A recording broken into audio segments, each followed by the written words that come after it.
السلام عليكم ورحمة الله وبركاته. إن الحمد لله نحمده ونستعينه ونستغفره ونعوذ بالله من شرور أنفسنا ومن سيئات أعمالنا. من يهده الله فلا مضل له ومن يضلل فلا هادي له، وأشهد أن لا إله إلا الله وحده لا شريك له، وأشهد أن محمدا عبده ورسوله صلى الله عليه وعلى آله وأصحابه والتابعين وتابع التابعين ومن تبعهم بإحسان إلى يوم الدين. يا أيها الذين آمنوا اتقوا الله حق تقاته ولا تموتن إلا وأنتم مسلمون. يا أيها الناس اتقوا ربكم الذي خلقكم من نفس واحدة وخلق منها زوجها وبث منهما رجالا كثيرا ونساء، واتقوا الله الذي تساءلون به والأرحام إن الله كان عليكم رقيبا. يا أيها الذين آمنوا اتقوا الله وقولوا قولا سديدا يصلح لكم أعمالكم ويغفر لكم ذنوبكم، ومن يطع الله ورسوله فقد فاز فوزا عظيما. أما بعد، فإن خير الحديث كتاب الله، وخير الهدي هدي محمد صلى الله عليه وعلى آله وسلم، وشر الأمور محدثاتها، فإن كل محدثة بدعة، وكل بدعة ضلالة، وكل ضلالة في النار. Ikhwani fi din, a'azakumullah, kaum muslimin yang saya hormati.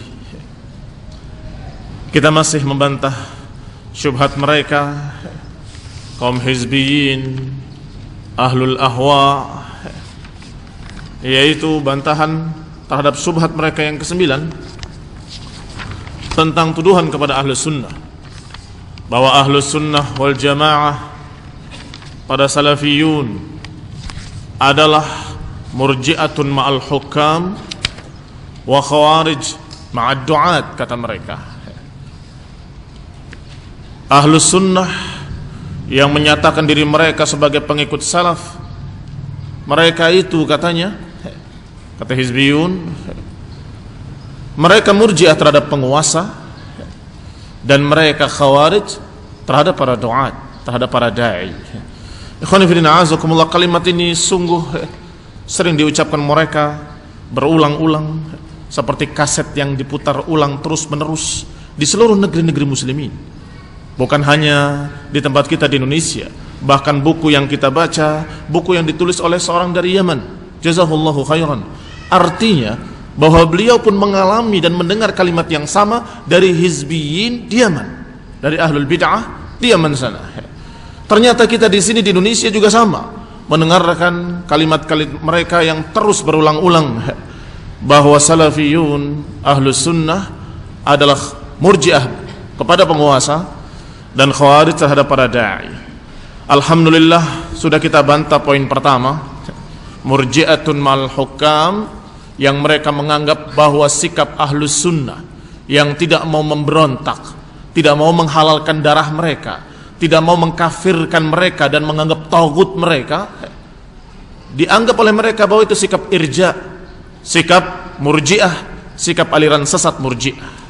Dan ternyata sudah kita buktikan bahwa makna irja ternyata justru, di samping mereka menganggap bahwa iman tidak bertambah, tidak berkurang, ternyata murji'ah juga memberontak kepada penguasa. Jadi justru yang lebih tepat dikatakan murji'ah adalah para pemberontak yang menghalalkan darah kaum muslimin, yang mereka dalam keadaan memimpin atau menguasai kaum muslimin, tetapi zalim. Kemudian ketika mereka memberontak, inilah jalannya murji'ah. Walhamdulillah, qad tamma, selesai bantahan terhadap mereka pada poin yang pertama. Poin yang kedua, khawarij ma'ad du'at, yakni khawarij mengkafir-kafirkan terhadap para da'i, katanya. Ikhwan fillah, a'azakumullah, Apa yang mereka katakan tentang Khawarij ma'ad du'at adalah karena apa yang mereka lihat dari Ahlus Sunnah yang tidak mau diam dari kesalahan, tidak mau berhenti dari menegur, selalu mengingatkan para da'i bahwa itu salah, dakwah mereka keliru atau ajakan mereka menyimpang. Dan itu kewajiban seorang muslim mukmin. Kalau ada du'at ila abwabi jahannam, da'i-da'i yang mengajak kepada kesesatan, ke pintu-pintu neraka, harus kita ingatkan.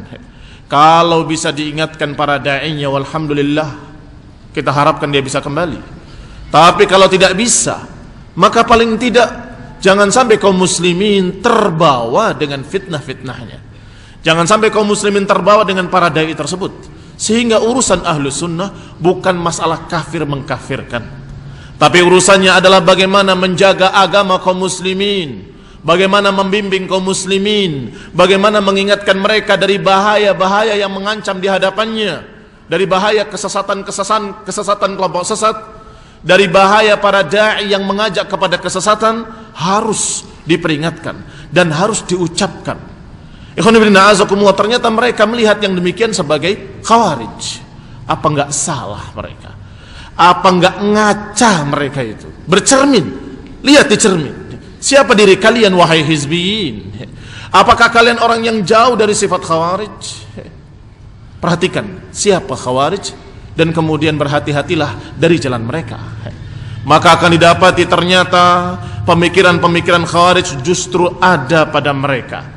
Dan ini pun sudah dibahas pada 3 pekan yang lalu, walhamdulillah, sampai pada contoh-contohnya. Sudah kita contohkan diantaranya Abdul Majid Az-Zindani di Yaman. Sekali lagi karena penulisnya dari sana, maka dicontohkan di sana. Tinggal kita lihat bahwa ternyata hizbiyun di Indonesia pun sama seperti itu. Abdul Majid Zindani menyatakan dalam kasetnya, yad'u fihi ilal mudaharat, yang mengajak kaum muslimin untuk berdemonstrasi dan menentang penguasa, terang-terangan dalam satu kaset. Ala hukamil muslimin, untuk menentang dan memberontak kepada para hakim muslimin yang tercampur kezaliman, kefasikan di dalamnya. Berdalil dengan apa? Bukan berdalil dengan Quran, bukan berdalil dengan sunnah, tetapi berdalil dengan apa yang dilakukan oleh orang-orang barat.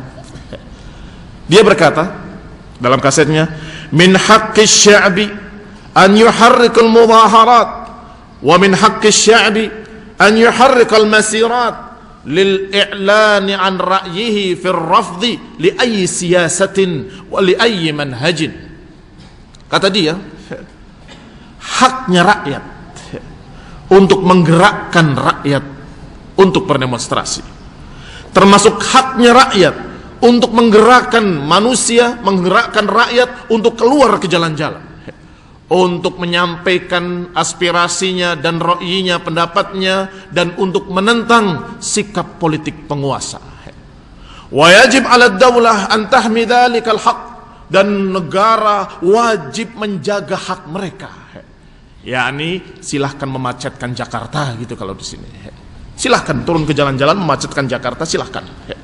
Dan itu hak rakyat. Abdul Majid Zindani yang terang-terangan dia ikhwani, hizbi. Mereka para hizbiin membanggakan dan membesarkan Abdul Majid Zindani. Dengarkan ucapannya.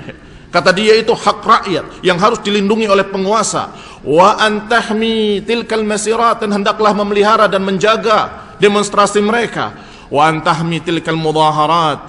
Mada fa'al al-Faransiyin? Coba kamu lihat, katanya. Apa yang dilakukan oleh rakyat Prancis? Indama qarraratil hukumah wa raf'ad daraib. Ketika penguasa menaikkan pajak dan mereka menolak. Mada fa'alu? Mada fa'alu? Apa yang dilakukan oleh mereka? Qamu bittirabat thumma saddu turaqat. Mereka bangkit untuk membuat kekacauan-kekacauan, untuk menutup jalan-jalan dengan mobil-mobil mereka. Wa abtal jami'al harakat, dan mereka menghentikan semua kegiatan mereka di negeri itu. Kemudian arghamu tilkal hukumah tahta aqdamihim, kemudian memaksa penguasa untuk mengikuti apa yang dimaukan oleh mereka di bawah kaki-kaki mereka. Ini penguasa di bawah kaki rakyat. Anta taraja'an mauqifiha, hendaklah penguasa mencabut kembali keputusannya.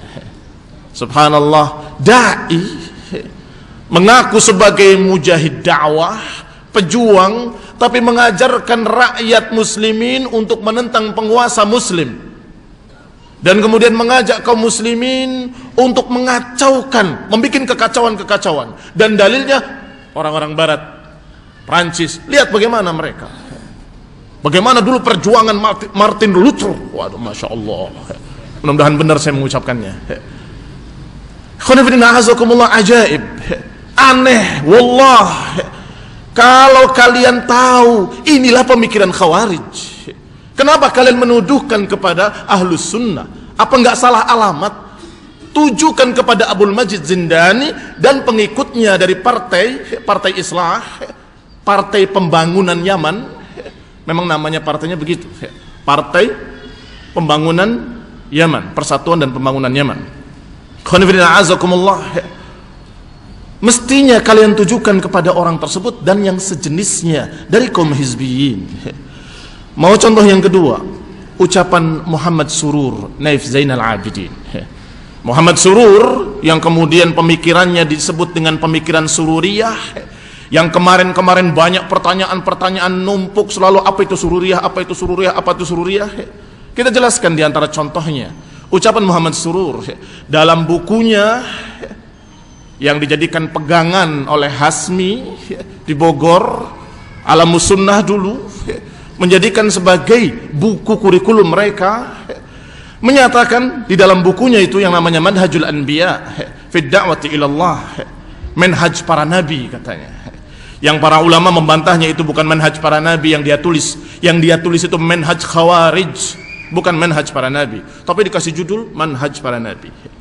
Di antaranya kalimat falaisa minal mustaghrib an takuna mushkilatu ityanud dzukran minal alamin, ketika membicarakan Nabi Lut alaihi salam, dan problem yang terjadi di zaman Lut alaihi salam adalah liwat, homoseks. Kata dia, falaisa minal mustaghrib, maka tidak aneh antakuna mushkilatu ityanud dzukran minal alamin ahammu qadhiyah. Tidak aneh bahwa masalah homoseks tadi merupakan perkara yang paling penting dalam dakwah Nabi Lut. Ini perlu dikasih catatan. Apa iya? Dakwah Nabi Lut yang paling pentingnya adalah masalah homoseks? Atau ada yang lebih dari itu? Masalah tauhid? Allah mengatakan di ayat lain, walaqad ba'atsna fi kulli ummatin rasulan an ya'budullaha wajtanibut taghut. Itu satu catatan. Allah menyatakan, sungguh kami telah utus di setiap umat seorang rasul yang mereka mengajak dengan dakwah yang sama, yaitu beribadahlah kepada Allah dan jangan beribadah pada taghut. Tauhid yang diajarkan. Tidaklah kami mengutus rasul min qablika min rasulin illa, tidaklah kami utus seorang rasul pun dari sebelum engkau wahai Nabi Muhammad SAW, kecuali kami wahyukan bahwasanya la ilaha illa ana fa'budun. Kata Allah, kami tidak utus seorang rasul pun kecuali kami mewahyukan kepadanya bahwa tidak ada yang berhak diibadahi kecuali aku. Ini dakwah para anbiya, dakwah tauhid. Tetapi kata Muhammad Surur bahwa perkara yang paling penting pada dakwah Nabi Nuh adalah masalah homoseks. Lau istajabu li da'watihi ilal imani billah, kalaupun mereka menyambut dakwah Nabi Lut, beriman kepadanya, tidak syirik, tetapi masih tidak meninggalkan homoseks, maka tidak bermanfaat sama sekali imannya. Perhatikan pemikiran ini, hati-hati, harus jeli. Bukankah ini pemikiran, bukan pemikiran Ahlus Sunnah? Dia berkata, kalaupun orang-orang di masa Nabi Lut beriman kepada Allah, walaupun menerima ajakan Nabi Lut untuk bertauhid, walaupun sudah meninggalkan kesyirikan, tetapi kalau belum meninggalkan liwat, maka tidak bermanfaat imannya, tidak bermanfaat sama sekali ketauhidannya atau keimanan mereka. La haula wala quwata illa billah. Padahal yang namanya selain syirik itu adalah dosa-dosa besar sekalipun tetap tidak bisa menghilangkan keislaman. Apakah ini dikasih judul bukunya dengan manhaj para anbiya? Keliru. Mestinya judulnya manhaj khawarij. Bahwasanya kalau orang berbuat dosa besar, tidak bermanfaat imannya, tidak bermanfaat tauhidnya, tidak bermanfaat ucapannya amanah billahi wa rasulih, enggak bermanfaat sama sekali kalau dia berbuat dosa besar. Itu makna kalimat yang diucapkan oleh Muhammad Surur. Taib, kita dengarkan ucapan Syekh Shalih Al-Fauzan hafizahullahu ta'ala ketika membantah ucapan Muhammad Surur ini. Fi raddi ala hadzal qawli fi syaritihi ahammiyat tauhid wa amma qawluhu, kata Syekh Shalih Al-Fauzan, adapun ucapan dia bahwa kaum Lut law wahhadullah, bahwa kaum Lut kalaupun bertauhid kepada Allah tetapi kalau tidak meninggalkan liwat maka mereka kafir, hadza kalamun batil, kata Syekh Shalih Al-Fauzan. Hadza kalamun batil. Lianna liwat la syakka anna jarimah, annahu jarimah wa annahu kabirah. Iya, liwat, homoseks, tidak ragu lagi bahwa itu adalah dosa besar yang menjijikkan, itu adalah kejahatan besar. Naam, min kabairidz dzunub, dari sekian dosa-dosa besar. Walakin la yasil ila haddil kufri, tetapi tidak membawa kepada kekafiran. Faman taba ila Allah azza wa jalla minasyirki, barang siapa yang bertaubat dari kesyirikan, walam yaqa minhu syirkun, dan dia tidak terjadi padanya kesyirikan, tetapi waqa'a fi jarimatul liwat, tetapi jatuh ke dalam dosa liwat, dosa homo, hadza yu'tabar qad irtakaba kabirah, kata Syekh Al-Fauzan, maka dia telah berbuat suatu dosa besar dari dosa-dosa besar. Lakinnahu la yakfur, tetapi dia tidak kufur. Falau anna qauma Lutin wahhadu, maka kalau kaum Lut mentauhidkan Allah, beribadah kepada Allah sendirinya dan tidak menyekutukannya, walakin baqau ala jarimatihim, tetapi mereka masih tetap melakukan kebiasaan jelek mereka, maka mereka adalah orang-orang fasik, bukan orang-orang kafir. Orang-orang fasik, kabirah min kabairidz dzunub, yang mereka kerjakan tidak menjadikan mereka kufar. Khonifin na'azakumullah, dikatakan Allah Subhanahu wa taala mengancam mereka dengan azab, azab dunia atau azab akhirat. Au ya'fu anhum, atau Allah memaafkan mereka. Yani tahtal masyiah, sebagaimana ucapan Allah Subhanahu wa taala, innallaha la yaghfiru an yushraka bihi wa yaghfiru ma duna dzalika liman yasha. Sesungguhnya Allah tidak akan mengampuni dosa syirik, dan Allah akan mengampuni yang selainnya bagi siapa yang dikehendakinya. Khonifidina azakumullah, kaum muslimin yang saya hormati. Ayat ini sangat jelas membedakan antara syirik dengan bukan syirik. Sekarang tinggal ditanya, apakah liwat adalah syirik? Siapa yang mengatakan bahwa liwat adalah syirik? Homoseks adalah kesyirikan? Tidak ada. Maka tinggal lihat ucapan Allah ini.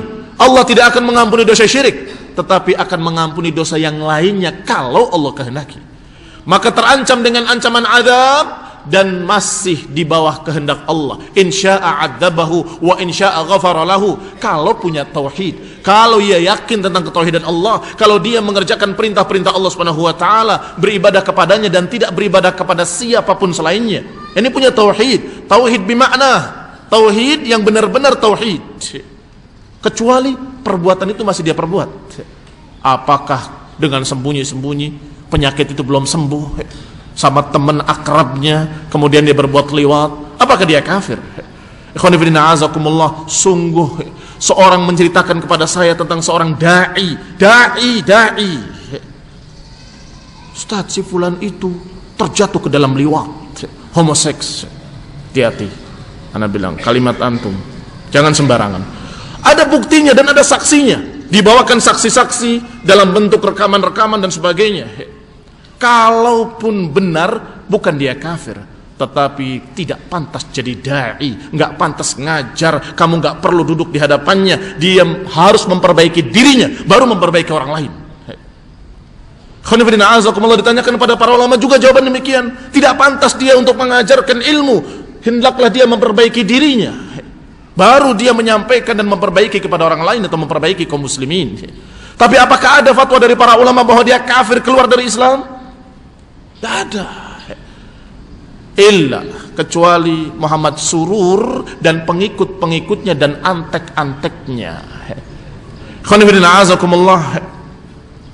Dikatakan selanjutnya oleh Syekh Shalih Al-Fauzan hafizahullah, wa fil hadis sahih, di dalam hadis yang sahih disebutkan, innallaha subhanahu wa ta'ala ya'muru yawmal qiyamah an yukhrij minan nar man kana fi qalbihi mithqal aw adna mithqal habbatin min khardalin min iman. Dalam hadis yang sahih disebutkan bahwasanya Allah Subhanahu wa taala nanti yaumul qiyamah memerintahkan untuk mengeluarkan dari api neraka seorang yang memiliki sebiji darah atau lebih kecil lagi dari biji darah min iman. Yurad, yang dimaukan dalam hadis ini artinya diselamatkan dari api neraka orang yang masih memiliki tauhid walaupun sebiji darah kecilnya. Khonifidina azakumullah. Yurad bihi ahlat tauhid alladzina indahum ma'asi wa dakhalu biha an-nar yu'adzabun, yaitu orang-orang ahli tauhid yang memiliki dosa-dosa besar kemudian diazab oleh Allah Subhanahu wa taala di dalam neraka, kemudian Allah memerintahkan untuk selamatkan mereka dari api neraka. Jadi dikeluarkan dari api neraka, dimasukkan ke dalam jannah. Orang yang dalam keadaan sudah diazab, sudah masuk neraka karena dosa-dosa besarnya, tapi toh tidak batal imannya dan diselamatkan oleh Allah Subhanahu wa taala. Kenapa diselamatkan? Li tauhidihi, karena tauhidnya. Fal muwahhid wa in dakhala an-nar la yakhlud fiha. Maka seorang ahli tauhid walaupun sudah diazab oleh Allah karena dosa-dosa besarnya, tetap tidak akan kekal di dalam neraka. Tetap pada akhirnya dia akan keluar dari api neraka dan dipindahkan oleh Allah Subhanahu wa taala ke dalam jannah. Wa yaghfiru ma duna dzalika liman yasha. Dan Allah akan mengampuni yang selain syirik kalau Allah kehendaki. Fahadhil kalimah kalimatu jahil au kalimah, dikatakan maka kalimat-kalimat mereka ini, kalimat Muhammad Surur adalah kalimatu jahil, ucapan orang yang bodoh. Au kalimah ahsan ma nahmiluha alaihil jahl, atau kalimat yang paling pantas kita sebut bahwa ucapan itu ucapan orang bodoh, paling selamat, yakni paling ringan maksudnya. Kalau kita katakan dia pengkhianat, akan menyesatkan umat sengaja, itu barangkali masih jauh. Mungkin niatnya mau meluruskan manusia, tapi jahil, tapi bodoh. Akhirnya salah dia mengucapkan, salah dia berbicara, tapi bodohnya bodoh kuadrat, yakni bodohnya rangkap dua. Dia bodoh, tidak mengerti syariah, nggak mengerti akidah, nggak bisa memahami makna-makna ayat dan hadis, tetapi dia bodoh tentang dirinya sendiri. Ini bodoh yang kedua. Dia tidak sadar kalau dirinya nggak mengerti, sehingga merasa yakin ini maksud ayat, ini maksud hadis, sehingga dia katakan dalam bukunya manhaj para nabi, padahal manhaj para nabi tidak begitu. Ikhwan fillah azakumullah, saya menyampaikan nukilan-nukilan seperti ini, marah mereka para hizbiyun. Nukilan tentang Muhammad Surur jahil, marah. Seperti As-Sunnah di Cirebon dengan ustadznya Taharah dan sebagainya dan teman-temannya. Demikian pula Alam Sunnah di Bogor marah-marah. Siapa kamu? Siapa Ustadz Muhammad? Siapa Muhammad Surur? Muhammad Surur alim, ulama. Siapa kamu? Siapa dia? Kamu tuh sembarangan, lancang mulutnya terhadap ulama. Apakah saya mengatakan dari diri saya atau mengatakan dari Syekh Shalih Al-Fauzan? Syekh Shalih Al-Fauzan yang mengatakan kalimatu jahil ahsan ma nahmiluha alaihil jahl, yang paling tepat kita katakan dia bodoh. Wal jahl da'un wabilun wal iyadu billah, dan kebodohan itu penyakit, penyakit yang mengerikan, yang membahayakan. Na'udzubillah min dzalik. Wa hadhihi afatu katsirin minad du'at, dan ini banyak menimpa para dai yang setengah-setengah, karbitan. Daurah 3 hari, dikerem 3 hari, keluar jadi dai. Oh, hebat sekali. Tidak boleh keluar dari rumah ini, bukan di masjid, di rumah. Awas, jangan keluar satu pun, sendal masukkan semua. Kenapa? Nanti ketahuan orang, ini rahasia. Di depan setelkan lagu keras-keras, musik, supaya orang lewat, oh tidak ada kajian, padahal di dalamnya kajian intensif, rutin, dari pagi sampai malam, 3 hari. Keluar jadi dai semuanya, Masya Allah, Nabi bilang, begitu mudahnya mencetak para da'i. Khonifidina azakumullah. Ini yang dikatakan afat kathir minad du'at, kata Syekh Shalal Fauzan. Inilah penyakit yang banyak menimpa para da'i.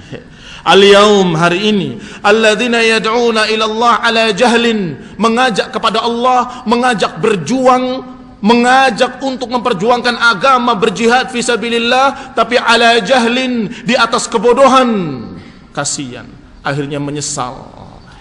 Setelah dipenjara, divonis seumur hidup, menyesal. Salah saya. Selamat masih menyesal. Yang sampai matinya masih bangga dengan perjuangannya, kasihan. Dia belum taubat. Semestinya didoakan ghafarallahu lahu, bukan dikatakan syuhada, syahid. Ikhwan fillah azakumullah. Kalaupun kemudian kita kasihan, dia mati dibunuh, yang mati dibunuh sebelum dia ratusan manusia. Yang di Jakarta kena bom kaum muslimin, yang di Bali kena bom kaum muslimin. Kenapa nggak pernah ada terbetik di hati kasihan mereka? Kenapa nggak pernah terpikir? Tetapi ketika 3 orang karena pembunuh dibunuh, kenapa kemudian kasihan? Jangan menghukumi dengan perasaan. Perasaan ketimuran, kasihan ya, aduh saya renyuh hati saya. Loh kemarin supir-supir taksi yang punya anak, punya istri mati karena ledakan mereka. Apakah kalian tidak kasihan? Kalian tidak punya perasaan? Wallah nggak punya perasaan. Demi Allah nggak punya perasaan. Sekian anak dan istri terlantar jadi janda, yatim karena perbuatan mereka. Dan kalaupun orang-orang kafir yang mati, apakah orang-orang kafir yang memang seorang muqatil, pejuang yang perang melawan kalian, yang kata Rasulullah SAW suruh dibunuh mereka? Rasulullah mengatakan dalam perang jangan bunuh perempuan, di sana banyak perempuan. Rasulullah mengatakan dalam perang jangan bunuh anak-anak, di sana ada anak-anak. Rasulullah SAW menyatakan jangan bunuh orang-orang yang tidak ikut bertempur, mereka tidak ikut bertempur. Jadi ikhwani fillah azakumullah, Rasulullah SAW menyatakan dalam hadis yang sahih ma'ruf, dikenal oleh mereka sendiri, tapi mereka takwilkan dengan makna-makna lain. Man qatala, barang siapa yang membunuh, mu'ahidan lam yarih raihatal jannah, barang siapa yang membunuh seorang kafir mu'ahad, kafir yang terikat perjanjian, maka dia tidak akan mencium bau surga. Taib, mau dimasukkan kemana orang-orang tadi? Orang yang sedang katanya mau piknik, tiba-tiba dibunuh. Apakah itu termasuk mujahid mereka? Jagoan-jagoan mereka yang akan memerangi kaum muslimin? Bukan. Apakah mereka laki-laki sebagian perempuan? Apakah mereka layak dibunuh? Rasulullah SAW menyatakan man qatala, barang siapa yang membunuh mu'ahidan lam yarih raihatal jannah. Sehingga kita berpikir dengan ilmu, jangan dengan kebodohan. Tapi kaum muslimin banyak yang simpati, Ustaz. Iya, karena rata-rata kaum muslimin dalam keadaan tidak memahami agamanya, tidak mengerti hadis tadi, baru dengar. Saya baru dengar Pak Ustaz, baru dengar hadis ini yang Rasulullah mengatakan ya Khalid, ketika Rasulullah melihat ada jenazah perempuan, sampaikan kepada pasukan terdepan, sampaikan pada pasukan terdepan, jangan bunuh wanita, jangan bunuh anak-anak, dan jangan bunuh pegawai, ini sipil. Ini dalam perang, apalagi tidak dalam perang. Dalam perang sekalipun nggak boleh dibunuh para wanita. Ikhwan fillah azakumullah, sehingga dari segala sisinya salah. Kaum muslimin yang mati salah, orang kafir yang mati juga kafir yang salah. Oh, tapi kami simpati. Kenapa nggak simpati dengan korban-korbannya? Kalau seorang pembunuh dibunuh, itu qisas namanya. Itu sesuatu yang wajar. Tetapi mereka yang dibunuh, apa sebabnya? Apakah mereka pembunuh? Bukan. Orang supir taksi nggak tahu apa-apa. Harus berpikir dengan ilmu, jangan berpikir dengan perasaan. Adapun masyarakat terbawa, wajar karena mereka nggak ngaji, nggak tahu agama kecuali dengan perasaan saja. Orang yang tidak punya ilmu biasa mereka menghukumi dengan perasaan. Maka kebanyakan mereka, kebanyakan orang-orang yang terfitnah dengan khawarij, yang ternyata menuduh ahlu sunnah khawarij, aneh. Kita katakan kebanyakan mereka jahil, bodoh, sehingga mudah-mudahan Kita berharap semoga Allah memaafkan, mengampuni mereka karena kebodohan mereka. Yani kalau kebodohan mereka yang membawa mereka berbuat seperti itu, kita masih punya harapan. Masih punya harapan. Artinya tidak kafir keluar dari Islam, dan ahlu sunnah tidak mengkafirkan mereka, tapi justru menyatakan mereka masih muslimin, masih bisa diharapkan. Apakah disolatkan? Disolatkan. Apakah boleh mengatakan ghafarallahu lahum? Boleh. Apakah perlu saya datang ke sana ikut hadir? Jangan.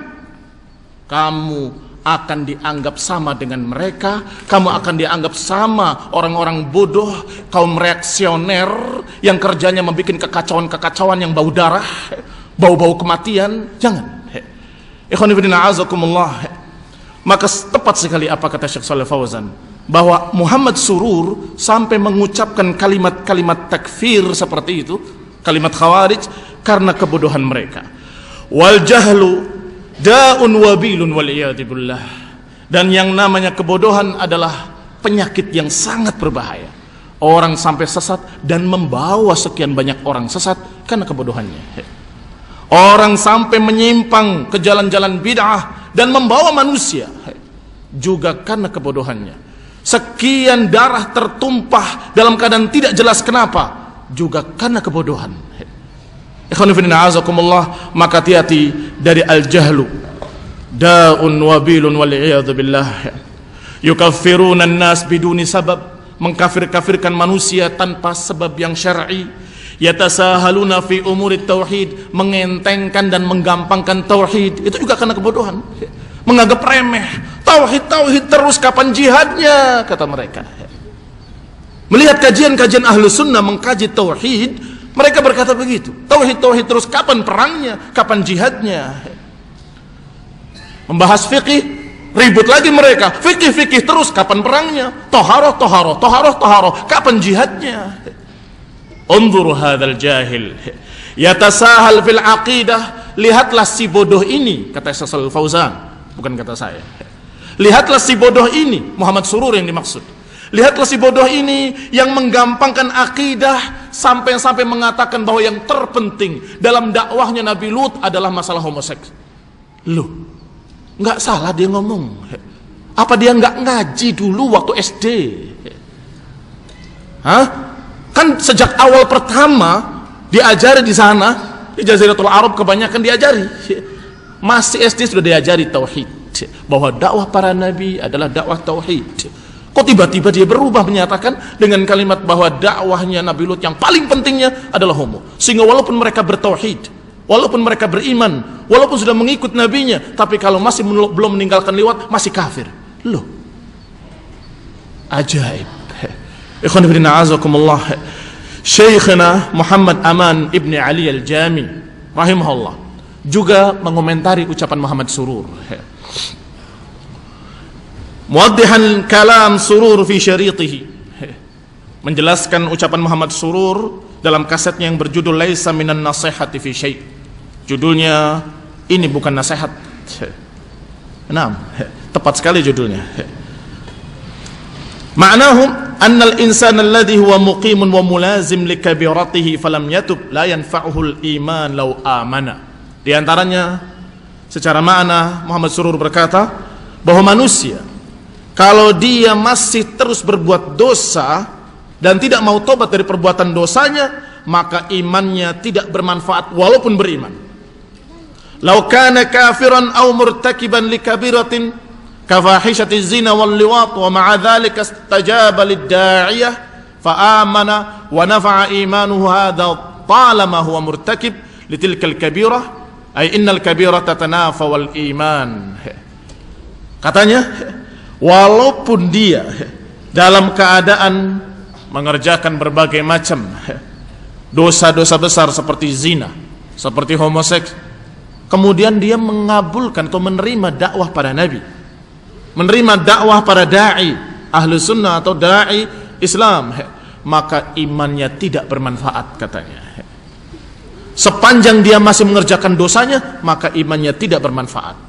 Ya'ni al-kabirah tatanafa ma'al iman. Mengerikan sekali.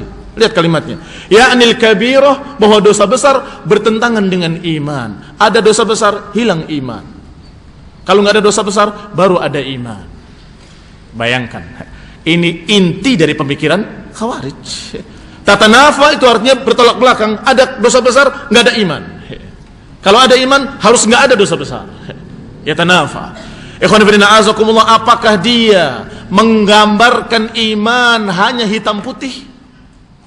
Padahal iman dikatakan yazid wa yanqus, bisa bertambah, bisa berkurang. Kenapa dia tidak mengatakan seperti apa yang dikatakan secara ijma' seluruh para ulama sejak salaf sampai hari ini dari para ulama ahlu sunnah menyatakan bahwa yang namanya iman bertambah dan berkurang. Maka kalau ada dosa besar, imannya berkurang, bukan hilang.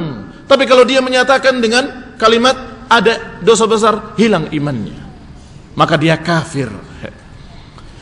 Ikhwan fillah azakumullah, ai innal murtakibil kabirah laisa bimumin. Menurut dia bahwa orang berdosa dengan dosa besar tidak mukmin.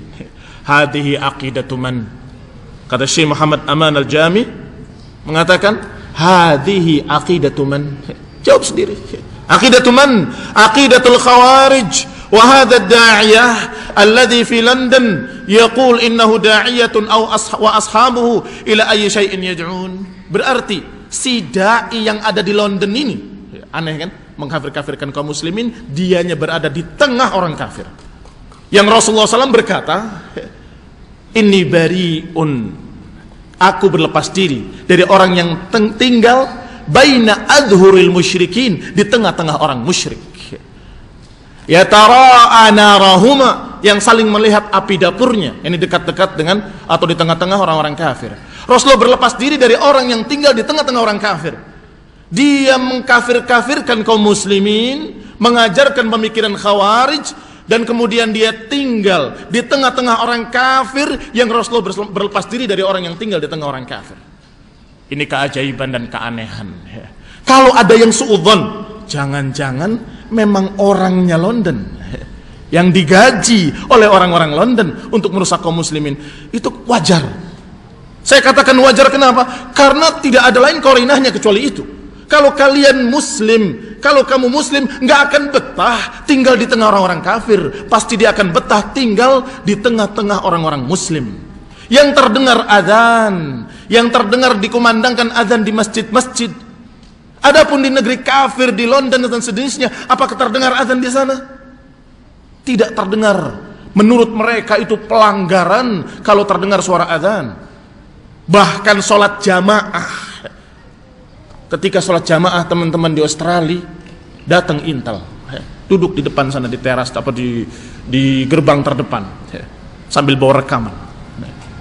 Kenapa ternyata diukur aminnya kaum muslimin kerasnya seberapa, melanggar atau tidak melanggar. Kalau lebih keras dari sekian itu melanggar. Ternyata dilaporkan oleh tetangganya, kami terganggu dengan acaranya muslimin itu di sebelah, jerit-jerit katanya. Akhirnya diselidiki, suaranya seberapa kerasnya amin. Ternyata tidak lebih dari apa yang mereka batasi. Maka tidak mengapa, amin. Bayangkan, amin mereka permasalahkan. Apakah kalian betah wahai Muhammad Surur, wahai murid-murid Muhammad Surur, wahai hizbiyin, apakah betah tinggal di negeri orang kafir? La haula wa la quwata illa billah. Kita berlindung pada Allah Subhanahu wa taala dari kesesatan dan kebodohan. Ikhwan fillah azakumullah, kalau orang suudzon kepadanya, sungguh saya tidak menyalahkan. Wajar kamu tinggalnya dengan mereka. Kamu tinggalnya bersama orang-orang kafir. Ikhwan fillah azakumullah, dikatakan selanjutnya oleh Syekh Muhammad Aman Al-Jami bahwasanya dia da'iyah alladhi fi London yaqulu innahu da'iyah, dikatakan bahwa dia dai, katanya dia dai. Ini beliau enggak terima juga dengan istilah dai. Yaqul, dikatakan bahwasanya itu adalah dai dan pengikut-pengikutnya. Ila ayyi syai'in yad'un, saya tanya kepada apa mereka mengajak, ke jalan siapa mereka mengajak, kalau kenyataannya pemikirannya pemikiran Khawarij.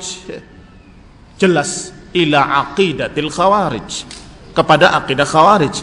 Yani yuriduna an yuqimu daulatan ala aqidatil Khawarij, yani dia ingin membangun sebuah negara Islam yang dibangun di atas prinsip Khawarij. Wa illa madza yuridun? Aw la yadri madza yaqul hadha aqidatul Khawarij? Kalau bukan itu tujuannya. Terus Kepada apa dia mengajak? Kepada pemahaman Ahlus Sunnah? Justru dirusak pemahaman Ahlus Sunnah oleh dia. Kepada apa dia mengajak? Atau mungkin tidak mengajak kepada Khawarij, tapi salah. Maunya mengajak kepada Ahlus Sunnah, tapi salah memahami. Inilah yang dikatakan tadi oleh Syekh Shalal Fauzan. Berarti bodoh kan? Salah. Kasihan. Salah jangan diikuti. Kalau salah jangan kita ikuti, dan jangan diikuti kaum muslimin, jangan dibesar-besarkan, dikatakan ulama, alim dan seterusnya.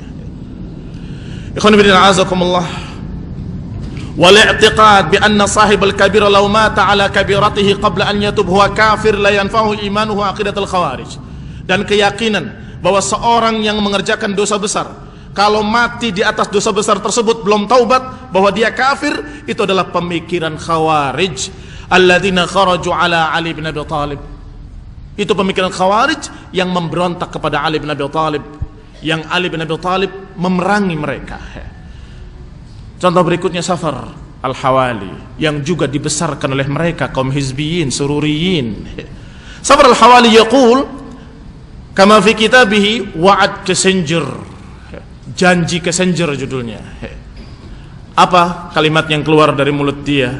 Laqad dhahara al-kufra wal ilhada fi suhufina wa fashal munkar fi nawadina wa du'ya ila zina fi ida'atina wa televizionatina wastabahna riba hatta anna bunuka dawal al-kufr la tab'ud an baitillahil haram illa khutuwat ma'dudat.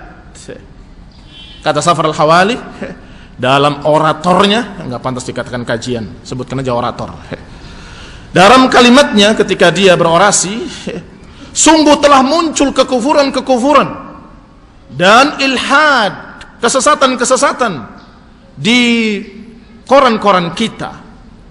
Telah tersebar kemunkaran di tempat-tempat pertemuan kita, dan di sana sudah diajak manusia kepada zina. Di radio-radio kita, di televisi-televisi kita, dan kita menghalalkan riba.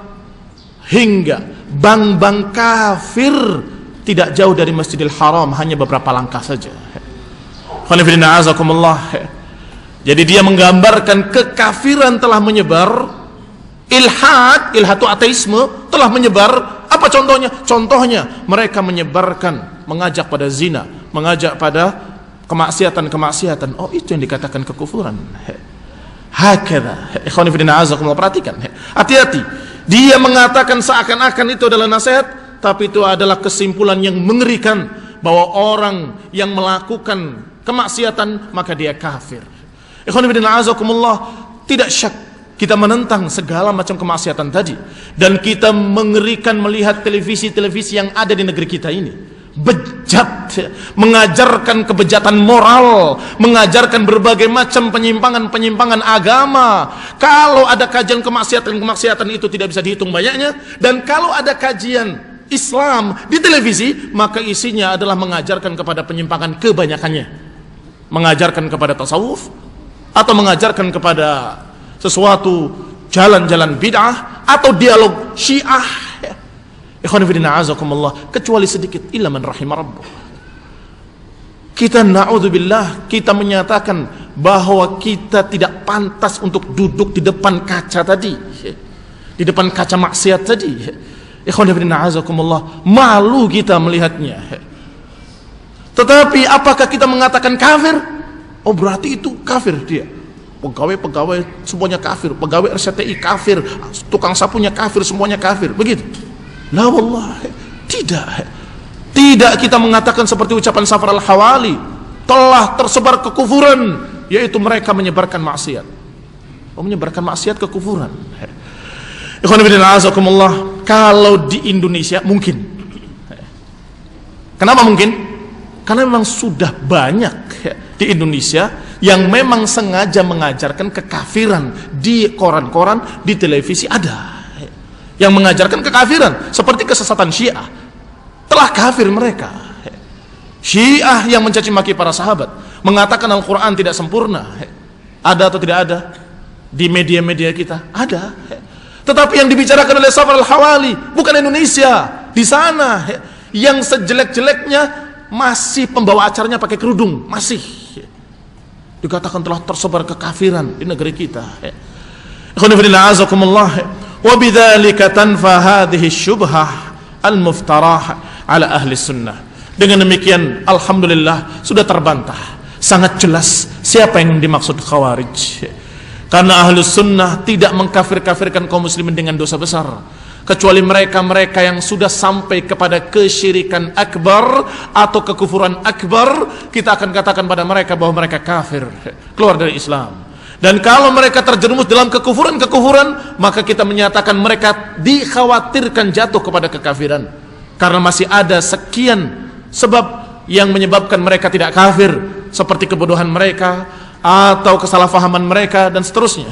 Sehingga ikhwan fillah azakumullah, alhamdulillah ahlus sunnah bukan khawarij, dan khawarij bukan ahlus sunnah.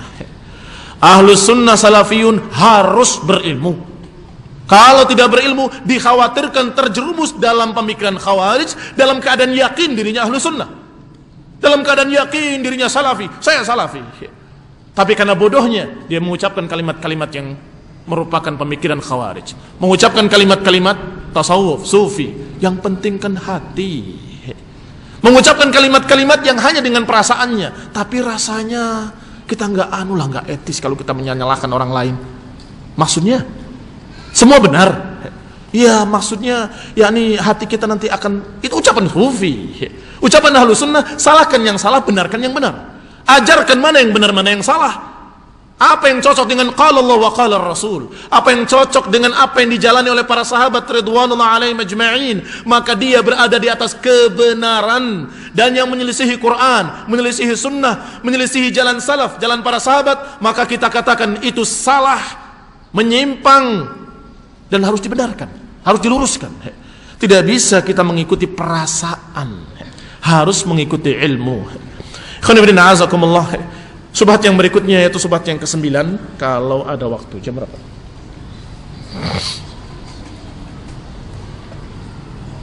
Taib. Subhat yang berikutnya yang ke-9. Ittihamuhum ahla sunnah bi annahum yufassiluna ad-din 'anid daulah. Bismillah.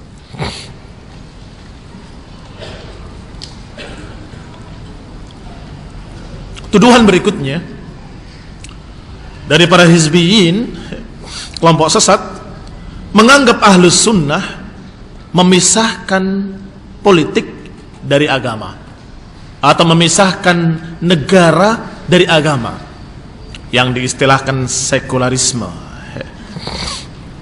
Dikatakan oleh penulis, ba'di bid'in yanbaghi an yufham al-maqsud min hadzal mabda'. Awal pertama, sebelum kita membantah, perlu kita dudukkan dulu apa maksud dari kalimat fasluddin anid daulah, memisahkan agama dari negara. Maknanya yang hakiki yang dimaksud oleh mereka. Thumma yunzar ma gharadul muftarin. Kemudian kita lihat apa yang dimaksud oleh para penuduh itu terhadap ahlus sunnah. Kenapa ahlus sunnah dikatakan memisahkan agama dari negara? Inna hadzal mabda' al-ilmani, sesungguhnya prinsip ini adalah prinsip ilmani, prinsip sekular, alladhi yahmil fi ta'atihi al-kufr wa zandaqah wal ilhad, yaitu pemikiran mereka kaum sekularis yang mereka intinya adalah kekafiran, kesesatan dan ateis. Yakni annama lillahi lillah wa ma lil qaisar li qaisar.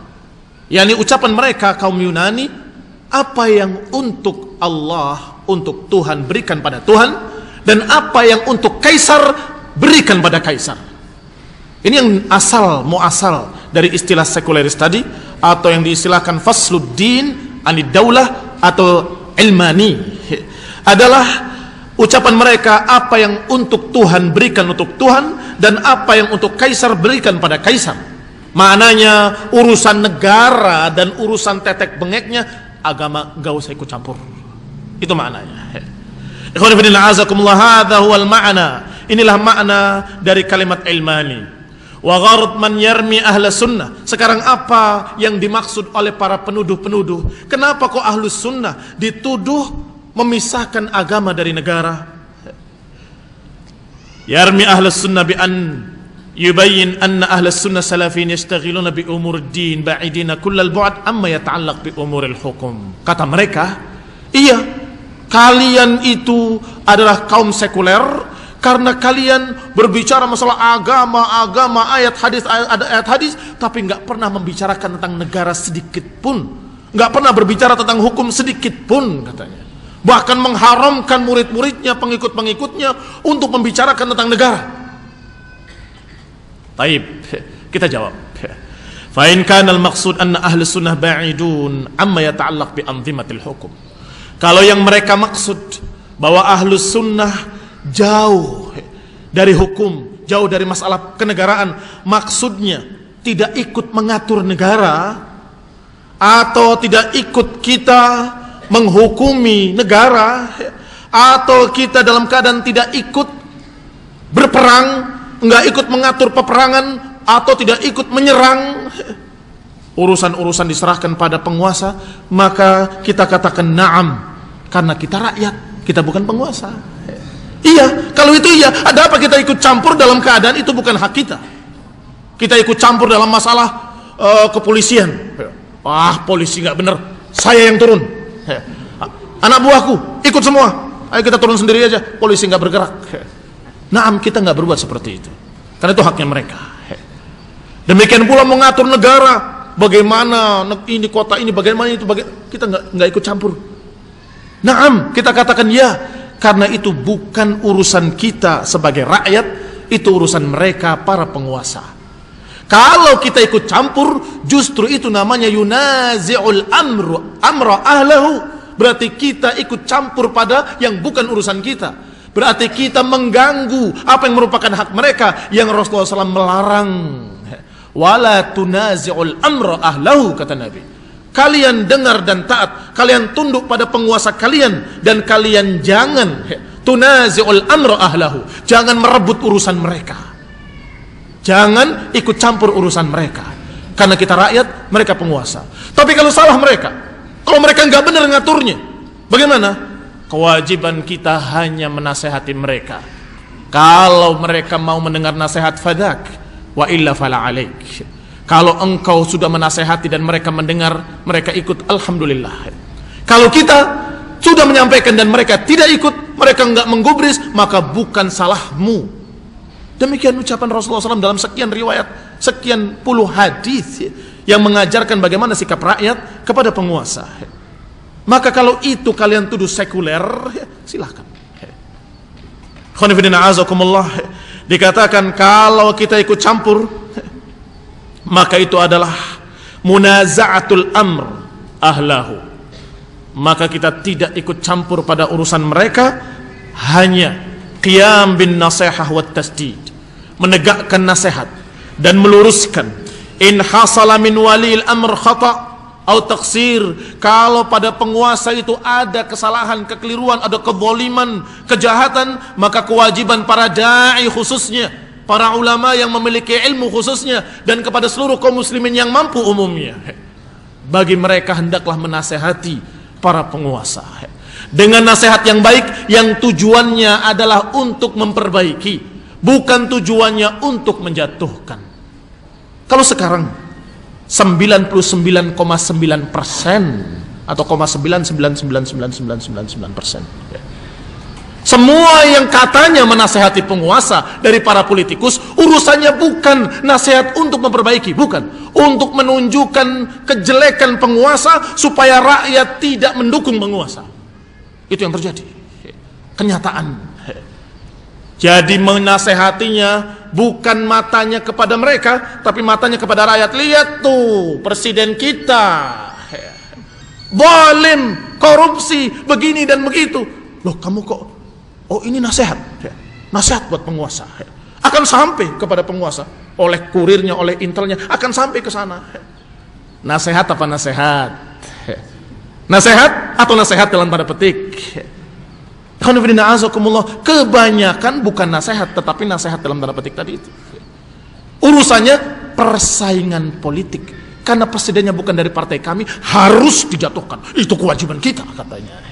Harus kita galakan, segala macam kekurangan dia harus disiarkan. Segala macam kejelekannya, kekeliruannya harus dikabarkan supaya mereka jangan milih dia lagi, milih kita nanti. La haula wala quwata illa billah. Kalau itu yang dipegang oleh rakyat Indonesia, niscaya praduga yang sangat ghalib adalah akan terus terjadi kekacauan, tidak pernah berhenti. Karena kalau diganti yang lain juga akan berbuat yang sama. Terus begitu. Dan itulah kejelekan demokrasi. Kejelekan demokrasi. Kalau khilafah Abu Bakar Siddiq sampai wafatnya, khilafah Umar bin Khattab sampai wafatnya, maka mereka nggak ada harapan untuk menggantinya. Oleh karena itu mereka bukan menghabarkan tentang kejelekan-kejelekannya, tapi menasihati dengan sungguh-sungguh. Ya Amirul Mukminin, kunta umairan wasirta amiran. Kamu dulu umairan, Umar kecil. Ini kata seorang perempuan menegur penguasa. Kunta umairan fa asbahta umaran wasirta amiran. Dulu kamu Umar kecil, kemudian jadi Umar gede, sekarang kamu jadi penguasa khalifah. Ittaqillah, bertakwalah kepada Allah Subhanahu wa taala. Ditegur oleh seorang wanita dan mengatakan, kenapa kamu membatasi mahar? Padahal Allah menyatakan kalau salah seorang mereka para wanita itu memberikan maharnya atau menentukan maharnya qintaran, sepikul emas. Apa kata Amirul Mukminin Umar? Sadaqat imra'ah. Sungguh benar wanita ini dan salah Umar. Wanita ini benar dan Umar salah. Ikhwan fillah azakumullah, ada nasihat tapi jelas tujuannya bukan bagaimana menjatuhkan, bagaimana mengganti. Kenapa? Karena mereka tahu ini bukan demokrasi. Mereka tahu ini khilafah Islamiyah dengan cara yang syariah, bukan caranya dewa-dewa dan dewi-dewi dari Yunani. Bukan ajarannya orang Yunani yang dipakai, sehingga tidak pernah stabil negara. Nggak pernah stabil. Terus saling salah menyalahkan, saling tikam menikam. Siapapun yang naik pasti akan ditikam oleh lawan politiknya. Katanya kalau dikatakan kepada mereka seperti ini, sampai kepada mereka, kata mereka, oh bukan, kita berupaya menjadi oposisi supaya jalannya presiden lurus, katanya. Sama seperti tadi, nasihat supaya jalannya lurus. Kalau nggak ada oposisi dia akan seenaknya, kalau nggak ada oposisi dia akan seenaknya. Tapi subhanallah, terbukti dari sekian qarinah-qarinah bahwa tujuannya adalah politis, supaya partainya besok-besok akan menang. Ikhwan fillah azakumullah. Taib, kalau begitu, apakah Ahlus Sunnah yang memberikan haknya penguasa untuk penguasa, haknya rakyat untuk rakyat, dan penguasa dan rakyat harus mengikuti aturan Allah Subhanahu wa taala, apakah ini sekuler? Kita katakan bahwa rakyat, kerjakanlah kewajiban kalian sebagai rakyat untuk tunduk pada aturan-aturan penguasa yang masih mubah paling sedikit. Apalagi itu adalah sunnah, apalagi itu adalah suatu yang wajib. Dan wahai rakyat, sabarlah terhadap kedoliman penguasa, nasihatilah dengan nasihat yang baik. Ini kewajiban rakyat. Kewajiban penguasa juga harus mengikuti qala Allah wa qala Rasul. Wahai para penguasa, wahai presiden, wahai semua jajarannya, hendaklah takut pada Allah. Hendaklah mereka memakai hukum-hukum Allah. Pasti akan adil negeri ini, pasti akan jaya, pasti akan makmur. Baldatun thayyibatun wa rabbun ghafur. Ittaqillah. Kamu akan ditanya oleh Allah nanti, dipertanggungjawabkan di hadapan Allah Subhanahu wa taala. Kenapa kamu mengatur begini? Kenapa mengatur begitu? Akan ditanya oleh Allah Subhanahu wa taala. Apa yang kamu aturkan, apa yang kamu hukumkan, apa yang kamu putuskan, bukan tidak ada pertanggungjawaban. Kullukum mas'ul. Setiap kalian adalah ra'in, wa kullu ra'in mas'ulun an ra'iyatihi. Semua kalian adalah pemimpin dan masing-masing pemimpin akan bertanggung jawab terhadap apa yang dipimpinnya. Kalau kita alhamdulillah hanya mimpin anak dan istri, cuma 4-5 orang atau 10 orang paling banyak, atau sedangkan kamu dan para penguasa memimpin sekian juta manusia. Ada yang kelaparan di satu pojok desa, akan ditanyakan nanti di hadapan Allah Subhanahu wa taala, kenapa kamu tidak perhatikan si fulan? Berarti Ahlus Sunnah hanya mendudukkan pada kedudukannya masing-masing. Kedudukan penguasa silahkan mengatur, kedudukan rakyat siap diatur, tetapi kedua-duanya dinasehati. Kamu mengaturnya dengan qala Allah wa qala Rasul. Wahai rakyat, kamu turuti pada apa yang baik, jangan turuti apa yang maksiat. Kamu turuti apa yang sesuai dengan qala Allah wa qala Rasul. Dan pada perkara yang mubah yang boleh kita kerjakan. Adapun pada kemaksiatan jangan. Tapi kan mereka togut, berhukum dengan hukum togut, jangan kita taati. Sebentar, kita buka apa yang mereka putuskan dari hukum-hukum. Jangan mencuri, ada nggak hukum itu? Ada. Dari mana itu? Islam ada. Jangan membuat kekacauan, jangan merampok, jangan ini, jangan ini. Sekian banyak sama dengan hukum Islam. Walhamdulillah. Ikhwan fillah azakumullah. Kenapa kemudian kita tidak taati? Apa yang sesuai dengan hukum Islam? Kalau dilarang kita salat, maka kita akan katakan la wallah fi dami la fi dini. Aku akan berikan hanya pada darahku, tidak pada agamaku. Agamaku tidak akan aku berikan pada siapapun. Agamaku akan aku pegang kuat-kuat. Tidak ada hakmu untuk mengatur agama saya, untuk merubah agama saya, untuk mengatakan yang halal jadi haram, yang haram jadi halal. Tidak bisa. Saya akan tetap mengatakan yang hak adalah hak, yang batil adalah batil. Tetap menyampaikan qala Allah wa qala Rasul. Kalau kamu tetap menyampaikan Quran, akan ditangkap, silahkan ditangkap. Kalau kamu menyampaikan Al-Quran dan hadis, kamu akan diginikan dan digitukan. Tetap tegar seperti tegarnya para imam Ahlus Sunnah. Imam Ahmad rahimahullah, ketika ditanya oleh penguasanya yang berpemikiran Mu'tazilah, sesat,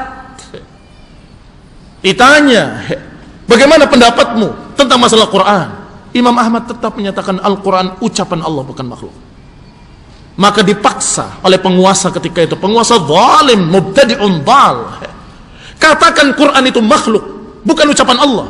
Tidak, Al-Quran kalamullah. Sampai dipenjaranya, sampai disiksanya, sampai dicambuk, sampai berdarah. Inilah makna ucapan para ulama, fi dami la fi dini. Aku akan taat, aku akan sabar, terus mengikuti apa dari yang kalian aturkan pada masalah dunia, pada masalah-masalah yang berkaitan dengan pribadi. Tapi yang berkaitan dengan agama tidak. Kalau wa in daraba dhahrak wa in akhadha malak, kalau mereka curang, zalim, merampas hartamu, memukul punggungmu, kata Nabi, tasma' wa tuti', tetaplah kamu tunduk, jangan melawan. Sabar hatta talaqauni alal haud, sabar sampai kalian bertemu aku di telaga haud di dalam surga. Disuruh untuk sabar. Taib. Dipukul punggungnya, dirampas hartanya. Kalau kemudian disuruh kita untuk meninggalkan agama, baru itulah yang kita katakan la fi dami la fi dini, pada darahku, tidak pada agamaku. Yani kalau engkau mencambuk darahku yang keluar, tidak apa-apa. Tetapi kalau saya harus meninggalkan salat, meninggalkan puasa, saya harus menentang hukum Allah, tidak. Demikian sikap seorang muslim sunni ahlus sunnah. Bukan berarti sekuler, memisahkan agama dari negara, atau memisahkan negara dari agama, bukan. Tetapi mendudukan hak rakyat, itu untuk rakyat, hak dan kewajibannya. Hak penguasa untuk penguasa. Dan kedua-duanya berkewajiban untuk mengikuti aturan Allah dan Rasulnya sallallahu alaihi wa ala alihi wasallam. Amma anna ahlus sunnah ba'iduna amma yata'allaq bil wulad. Adapun kalau tujuan mereka dengan tuduhan itu, kalau yang dimaksud dari tuduhan mereka adalah bahwa ahlus sunnah tidak pernah membicarakan tentang hukum-hukum politik, hukum-hukum yang berkaitan dengan kekuasaan, penguasaan atau pengaturan sebuah negara, maka itu tuduhan dusta. Kalau menuduh bahwa kita memisahkan agama dari negara, maksudnya adalah kita tidak pernah membicarakan hukum-hukum syariat Allah tentang masalah kenegaraan atau tata negara, maka itu adalah tuduhan dusta dari mereka. Karena betapa banyak kajian-kajian kita membahas tentang masalah itu, masalah siyasah syar'iyah, masalah politik Islam, masalah tata negara dalam Islam, masalah bagaimana penguasa mengatur, bagaimana khilafah, banyak. Dan dikatakan kitab-kitab para ulama ahlus sunnah tidak sedikit yang membawa dan mengajarkan masalah-masalah seperti itu, seperti Ahkamus Sultaniyah oleh Al-Mawardi, atau Ahkamus Sultaniyah yang ditulis oleh Abu Ya'la, atau Siyasah Syar'iyyah, Siyasah Syar'iyyah, politik syariat, dan Al-Hizbah yang ditulis oleh Syekhul Islam Ibn Taimiyah rahimahullah, atau Siyasah Syar'iyyah yang ditulis oleh orang ulama yang di zaman kita, yaitu gurunya Syekh Ibn Utsaimin rahimahullah, yaitu Syekh As-Sa'di, dan kitab Haqiqatus Syura fil Islam, hakikat musyawarah dalam Islam, dan juga kitab Lil Jazirah Al-Arabiyah Khususiyah yang ditulis oleh Syekhina Syekh Muhammad Aman Al-Jami. Semoga Allah merahmati mereka rahimahumullah. Kitab-kitab yang membahas tentang politik Islam, syariat Islam yang mengatur tata negara Islam ada dan dibahas. Sehingga kalau menuduh Ahlus Sunnah memisahkan agama dari negara, maka itu tuduhan kosong, tuduhan dusta. Juga kitab Al-Adab Syar'iyyah, adab-adab syariat, yang ditulis oleh Ibnu Muflih. Dalam beberapa tempat di sana ada pembahasan tentang adab seorang penguasa dan adab rakyat. Bagaimana akhlak rakyat pada penguasa dan bagaimana akhlak penguasa pada rakyatnya. Tuduhan-tuduhan seperti itu tentunya karena di hati mereka ada kebencian. Orang kalau sudah benci, maka yang dilihat selalu jelek. Ainur ridha an kulli aibin kalilah. Kama anna ainus sukhti tubdil masawiyah. Yang namanya mata ridha nggak bisa melihat yang jelek-jelek, yang dilihat baik semua. Wa ainus sukht, adapun mata kebencian, maka yang tampak hanya kejelekan. Berarti yang salah pada mereka adalah kacamata mereka. Kacamatanya kacamata kebencian. Kalau sudah mereka kacamatanya kebencian, nggak bisa lihat kebaikan. Lihat Ahlus Sunnah itu bawaannya benci banget. Setiap lihat, aduh ini orang antek Yahudi, ini orang Murji'ah, ini orang Khawarij, ini orang Syiah. Seluruh kelompok sesat dituduhkan pada kita. Kan aneh. Apakah mungkin dua kelompok sesat yang bertentangan berada pada satu orang atau satu golongan? Mustahil. Murji'ah dengan Khawarij bertentangan.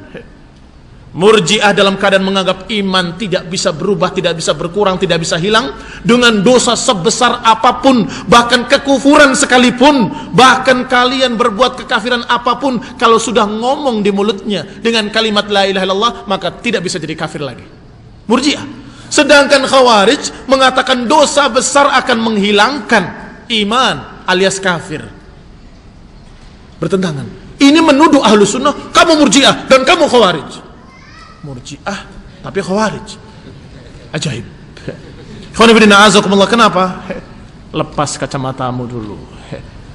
Jangan dengan su'udzan, jangan dengan kebencian.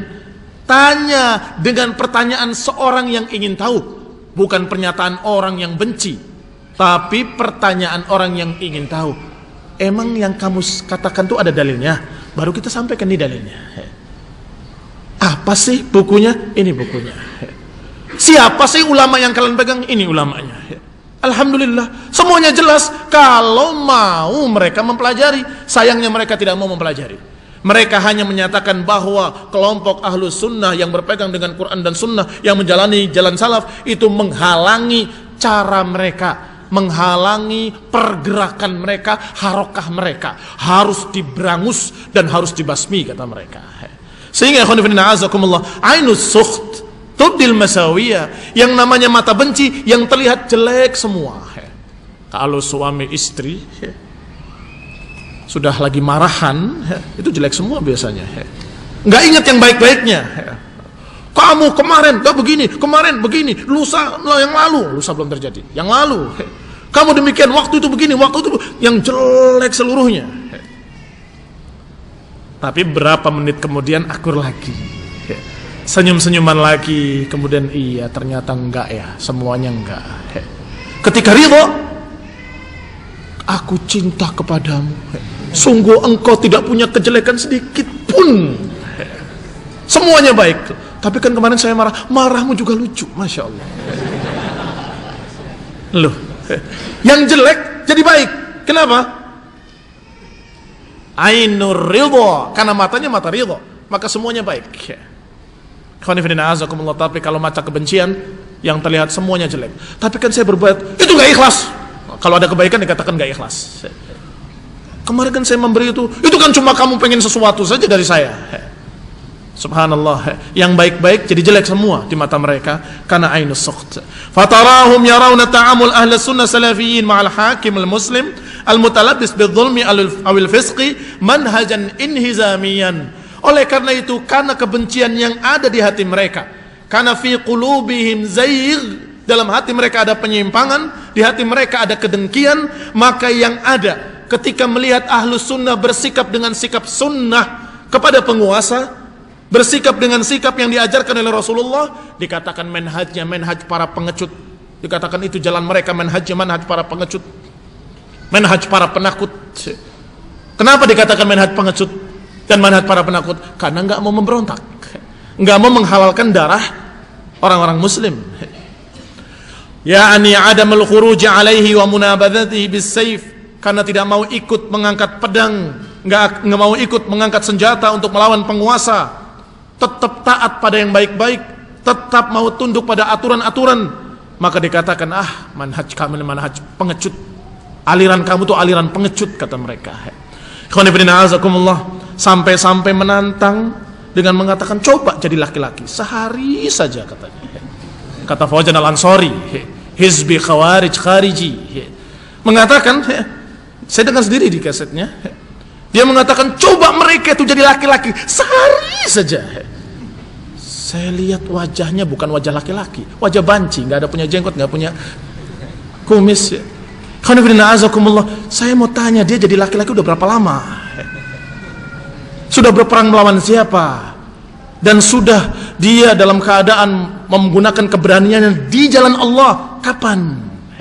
Bukan di jalan syaitan, bukan di jalan bid'ah. Subhanallah, apa yang mereka katakan itu persis seperti apa yang disebutkan di sini, padahal orang yang nggak kenal siapa itu Fauzan Al-Ansari, nggak kenal siapa itu Halawi Ma'mun, nggak kenal, tapi subhanallah persis seperti apa yang dikatakan oleh mereka. 100%. Itu menunjukkan kalau hizbiyun adalah satu cetakan kaset yang diputar ulang, bantahan kepada hizbiyun di negeri ujung sana, di gunung di Damaj sana, dalam keadaan dipakai untuk membantah hizbi di sini cocok.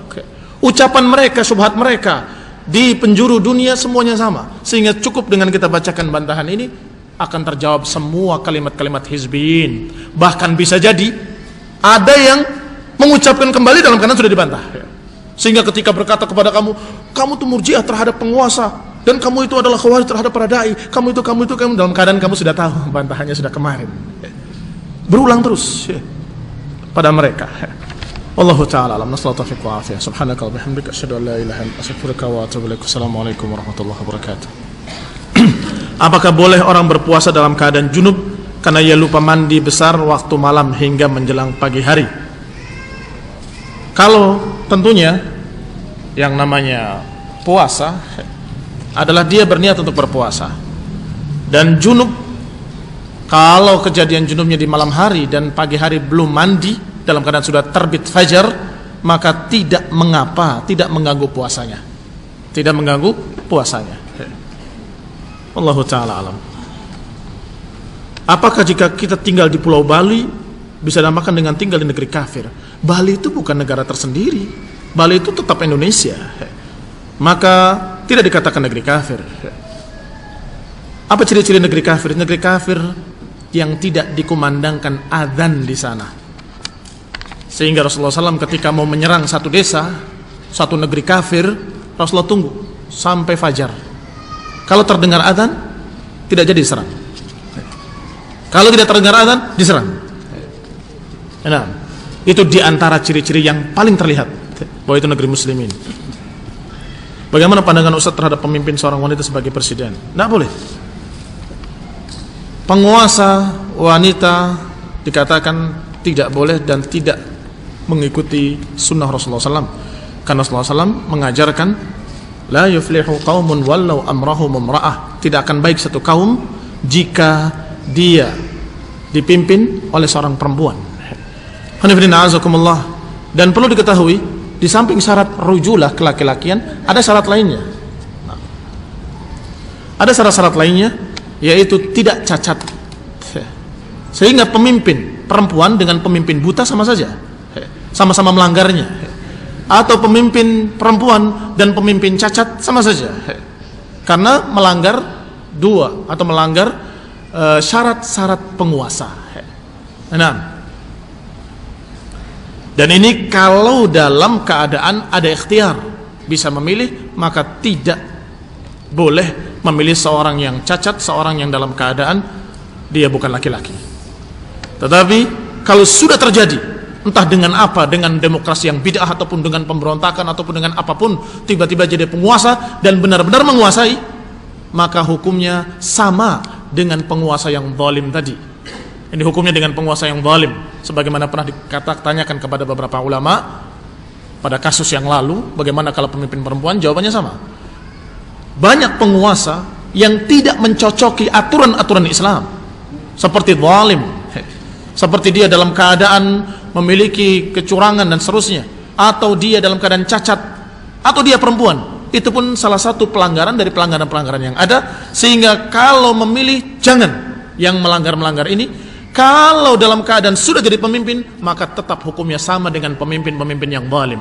Pada perkara yang baik ikuti, pada perkara yang jelek sabari. Bagaimana kami takziah? Bolehkah takziah kepada tetangga yang non-muslim? Takziah kepada non-muslim, menengok orang kafir atau menengok orang sakit mereka dan seterusnya, tidak boleh kecuali dalam rangka dakwah. Tidak boleh kecuali dalam rangka dakwah. Kalau dalam rangka baik-baikan, maka melanggar ucapan Allah Subhanahu wa taala dalam Al-Qur'an, la tajidu qauman yu'minuna billahi wal yawmil akhir yuwadduna man haddallah. Enggak akan kamu dapati satu kaum yang beriman pada Allah dan Rasulnya saling cinta kasih, saling menyayangi antara orang-orang ini dengan orang-orang kafir yang memusuhi Allah. Gak mungkin akan kamu dapati. Maknanya dilarang orang beriman untuk bercinta kasih dengan orang kafir. Sehingga kalau kita menengok, harus ada niat, bukan karena sayang sama dia, bukan karena kita cinta sama dia, bukan karena itu semua, tapi karena dalam rangka dakwah. Apakah ketika itu ngomong, kamu itu kapan masuk Islam? Atau kamu berniat untuk menerangkan sikap ahlu sunnah seperti ini, sikap Islam seperti ini, tapi dalam keadaan kamu harus menjelaskan kepadanya supaya dia bukan menyangka kamu sayang sama dia. Kamu sayang sekali sama saya. Enggak, saya enggak sayang sama kamu.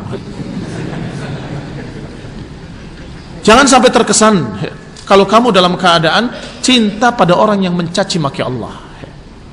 Orang kafir, Yahudi dan Nasrani khususnya, yang mengatakan Allah memiliki anak, itu mengucapkan kalimat kufur yang mengerikan.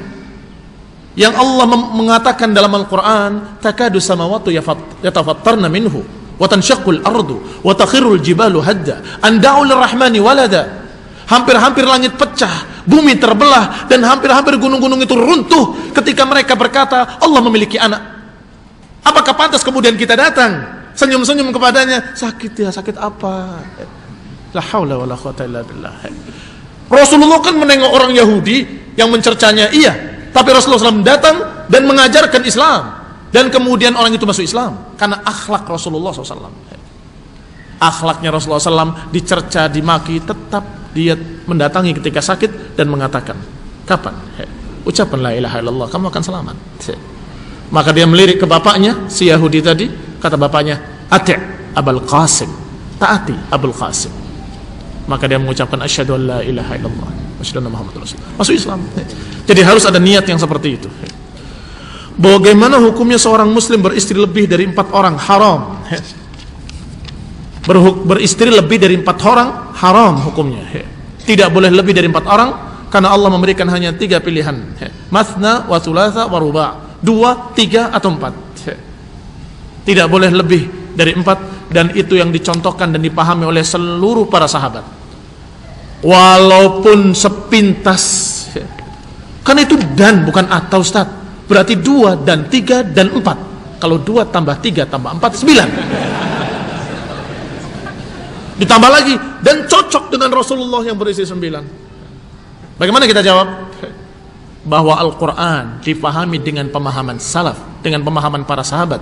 Para sahabat seluruhnya sepakat bahwa yang dimaksud 2, 3 atau 4 adalah pilihan. Apakah 2 silahkan, 3 ataupun 4. Bukan bermakna ditambah 2 tambah 3. Kalau memang itu ditambah, sebutkan aja 9 selesai. Nggak, kenapa harus disebutkan 2 dan 3 dan 4? Itu artinya silahkan diantara kalian ada yang nikah 2, diantara kalian ada yang nikah 3, dan ada yang 4. Begitu, maka dan 2 dan 3 dan 4. Kalau sudah kandung terjadi, maka hendaklah diceraikan salah satunya. Kalau 5, ceraikan salah satunya, sisakan 4. Kenapa? Benar toh sisakan 4? Saya punya saudara yang bersahabat dengan wanita Nasrani dan disuruh pisah nggak mau. Bagaimana menyikapinya? Pacarannya sudah haram walaupun sama muslimah, apalagi sama Nasraniyah. Sama muslimah pun haram hukumnya kalau pacaran. Sehingga ini namanya telat, sudah salah asuhan dari awalnya. Kenapa salah asuhan dari awalnya? Karena kalau manusia, Bani Adam, anak Adam ini, kalau digabungkan laki-laki dan perempuan di sekolahannya, di SD-nya, di SMP-nya, di SMA-nya, ya wajar kalau mereka pacaran. Mestinya dipisah. SMP putra, SMP putri, SMA putra, SMA putri. Begitulah. Sehingga akan terjaga mereka dari hal-hal yang seperti itu. Dan ketika nanti mau nikah, maka dipilihkan, atau dia milih silahkan, nazar, dan kemudian tidak pakai pacaran, nikah. Nanti setelah pernikahan dia akan merasakan bulan madunya bertahun-tahun, akan merasakan indahnya bertahun-tahun. Beda dengan yang pacaran 2 tahun, ketika menikah berantem. Kenapa demikian? Karena selama 2 tahun gak pernah memikirkan tanggung jawab, masing-masing dengan orang tuanya. Tidak memikirkan ma'isyah, tidak memikirkan urusan keluarga, gak memikirkan masalah cucian piring, cucian baju, pakaian, segala macam, gak pernah mikir. Semuanya beres di rumah, ketemu satu tempat 1 jam. Yang ada hanya indahnya saja, kata mereka. Hanya indahnya saja. Wah, betapa indahnya. Masya Allah. Sampai ke jenjang pernikahan. Setelah nikah, rumah sendiri, kamu enak saja keluar, saya nyuci, capek, saya begini, saya berantem tiap hari. Kemudian cerai, seminggu. 2 tahun pacarannya, nikahnya seminggu. Kenapa? Sudah habis di masa-masa 2 tahun. Tetapi kalau tidak dengan proses bid'ah, dengan proses maksiat seperti itu, maka niscaya akan ada keindahan itu di dalam rumah tangganya. Seperti pacaran. Seperti pacaran, karena belum pernah dia merasakan yang demikian. Maka ini harus ditegasi, harus dinasehati dengan keras, dan orang tua memiliki hak pada anaknya. Dipukul pun boleh, asal jangan pukulan yang mematahkan tulang atau pukulan yang mengeluarkan darah, yakni pukulan yang ghairu mubarrih. Dan juga jangan memukul wajah, hukum pukul dan seterusnya. Nah, kalau menikahnya seorang laki-laki dengan wanita ahlil kitab, hukumnya boleh, sah, tapi bahayanya besar. Karena Rasulullah SAW menyatakan, fadfar bidzatid din taribat yada. Ambillah yang bagus agamanya, kalau enggak celaka kamu. Kalau Rasulullah mengatakan ada orang yang nikah karena hartanya, ada yang nikah karena kedudukannya, ada yang nikah karena cantiknya, dan ada nikah karena agamanya, maka nikahlah karena agamanya, kalau enggak celaka kamu. Bayangkan, muslimah saja harus dipilih yang agamanya bagus, yang salihah, mukminah, taqiyah, yang Masya Allah agamanya harus dipilih. Ini bukan muslimah, bagaimana agamanya? Nol. Ya nanti bisa dinasehati kalau ternyata bisa. Kalau ternyata nggak bisa, anak-anaknya akan kacau nanti. Sebagian masuk Islam, sebagian masuk, saya ikut ibu aja, dan seterusnya. Na'udzubillah. Jadi keluarga demokrasi, mengayomi seluruh agama. Jazakumullahu khairan. wal 'afwa minkum. Wassalamualaikum warahmatullahi wabarakatuh.